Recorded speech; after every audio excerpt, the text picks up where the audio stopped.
Masalah harga diri. Tak terasa, saya sudah menjadi seorang dokter parubaya berambut putih. Banyak orang yang datang meminta nasihat saya.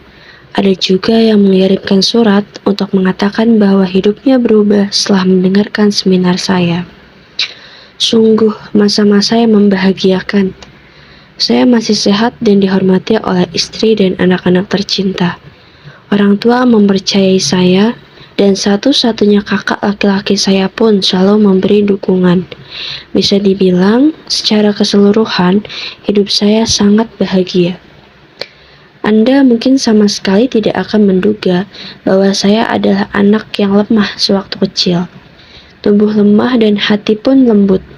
Saya seringkali absen karena amandel bengkak dan merupakan anak yang cengeng. Saya tidak nakal seperti anak laki-laki pada umumnya, tetapi juga tidak tegas. Otak saya biasa saja dan tangan saya juga tidak terampil. Saya tidak percaya diri dan juga tidak gigih. Orang-orang di sekitar saya mengkhawatirkan saya yang seperti itu. Dulu, saya tidak percaya diri melakukan apapun. Saya selalu mengalah dan menuruti orang lain. Namun, itulah masalah terbesarnya. Jika direnungkan kembali, itu bukan karena saya peduli atau ingin membantu orang lain. Saya hanya menyerahkan kesempatan kepada orang lain karena saya tidak bisa mempercayai diri saya sendiri dan takut menggagalkannya. Saya tidak pernah membayangkan akan menjadi seperti sekarang. Saya sangat puas terhadap kondisi saya saat ini. Saya berterima kasih kepada semua orang yang telah mempercayai, mencintai, dan membuat saya seperti ini. Beberapa orang mungkin meyakini bahwa saya berbahagia karena titel dokter kejiwaan. Kepercayaan diri saya tergenjot berkat pekerjaan yang disegani ini. Tentu, anggapan ini tidak salah sepenuhnya. Saya belajar banyak hal dari para dosen dan senior yang baik selama pendidikan profesi. Berkat itu, saya bisa tumbuh dan bangga dengan sertifikat keahlian saya. Saya tahu banyak dokter yang hidup dengan keras. Saya juga tahu bahwa rasio bunuh diri dokter kejiwaan lebih tinggi daripada dokter di bidang lainnya. Oleh karena itu, saya tidak bisa sepakat dengan pendapat, Anda kan dokter, profesi yang diidamkan setiap orang, tentu saja Anda lebih bahagia daripada orang lain.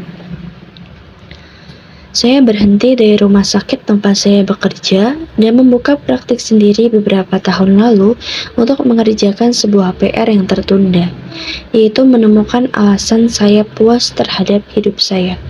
Ternyata tidak semudah yang dibayangkan. Saya meluangkan waktu untuk menulis tentang makna bahagia. Apa yang membuat kita bahagia, apa syarat yang diperlukan, dan sebagainya. Saya ingin meninggalkan catatan tentang apa yang saya sadari dalam proses itu, bagaimana saya berubah, dan bagaimana meneruskan perasaan tersebut. Setiap kali puzzle pikiran tersambung, kata yang muncul ke permukaan pasti adalah harga diri. Kata yang juga dikenal dengan istilah self-esteem. Menurut kamus, kata ini bermakna penilaian tentang diri atau indikator tentang seberapa besar rasa sayang dan kepuasan terhadap diri. Saya pun jadi tertarik dengan istilah harga diri. Proses saya menjadi bahagia rupanya adalah proses pemulihan harga diri. Saat paling tidak bahagia dalam hidup adalah ketika harga diri saya berada di titik terendah. Saya pernah tinggal kelas waktu kuliah kedokteran. Tentu bukan kegagalan yang pertama dalam ujian.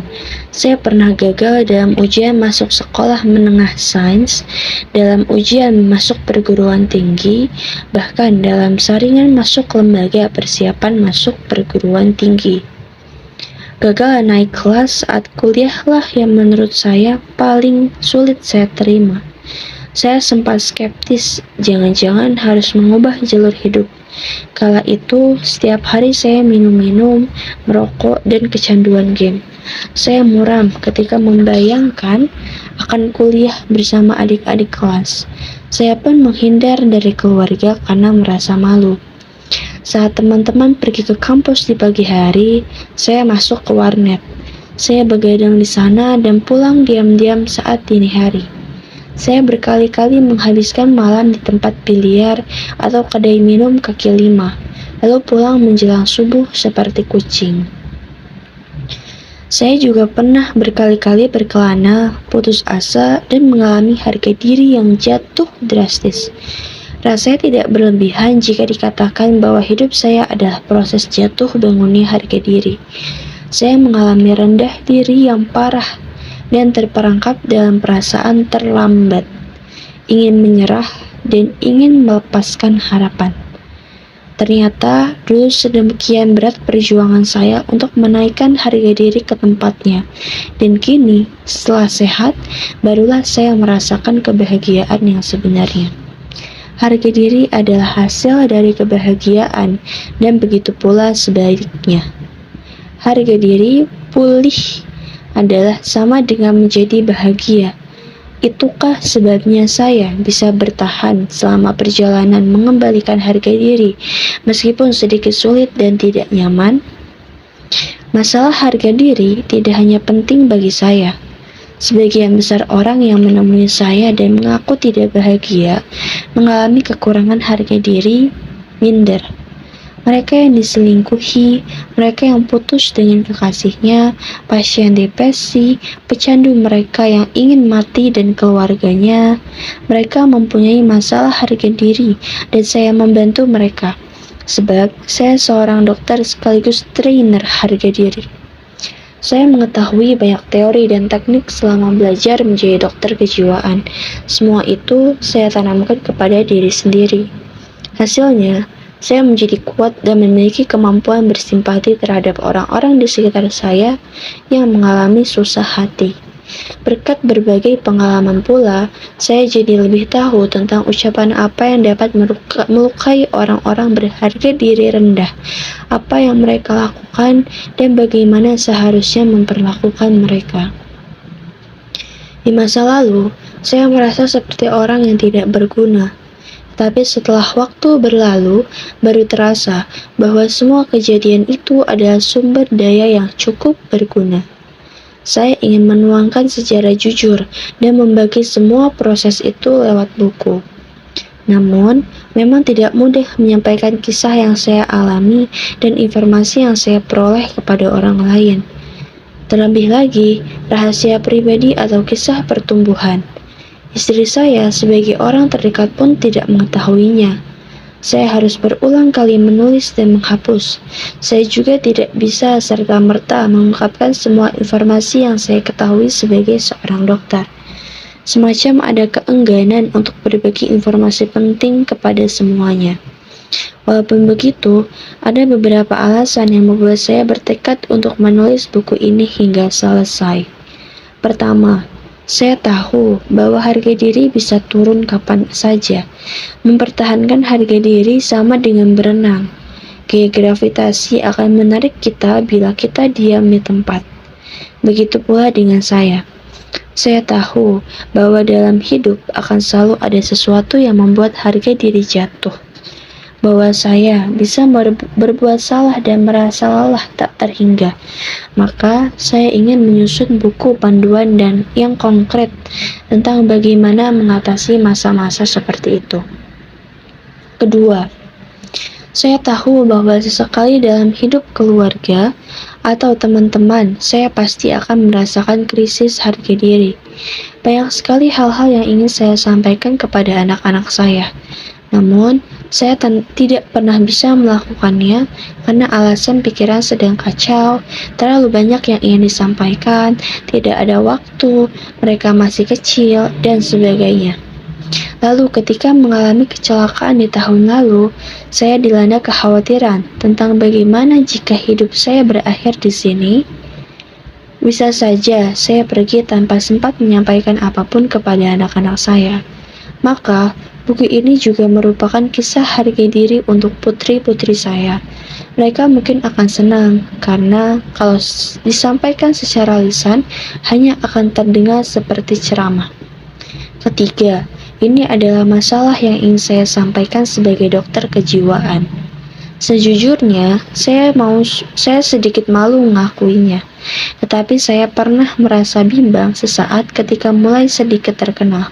Saya akan marah jika ada orang yang diam-diam mencuri informasi berharga yang saya kemukakan. Saya ingin menyembunyikan rapat-rapat pengetahuan yang diperoleh dengan susah payah di tempat yang hanya saya yang tahu.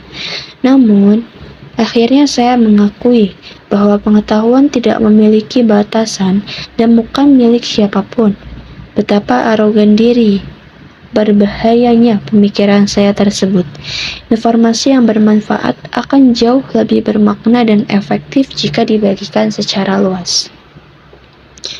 Buku ini disusun ke dalam 7 bagian. Bagian 1 membahas tentang apa itu harga diri dan mengapa ia penting bagi kehidupan kita. Sebab tidak banyak orang yang mengetahui dengan baik tentang harga diri.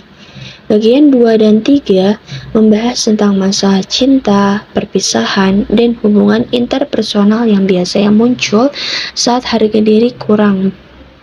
Bagian 4 dan 5 berisi tentang emosi yang berkaitan dengan harga diri, sedangkan bagian 6 dan 7 berisi tentang metode konkret untuk menaikkan harga diri. Di akhir setiap subbab, saya memperkenalkan contoh latihan dengan judul "Kegiatan hari ini untuk meningkatkan harga diri". Dengan mengikuti ini saja, saya yakin pembaca akan merasakan pengalaman naiknya harga diri secara mengejutkan. Semoga buku ini bisa membantu secara langsung para pembaca yang bertanya, apa yang harus dilakukan untuk menaikkan harga diri? Tidak ada lagi yang saya harapkan selain para pembaca juga bisa berkesempatan menegakkan kembali harga diri dengan menemukan, menanam, dan menciptakan hidup yang baru. Yoon Hong Jun.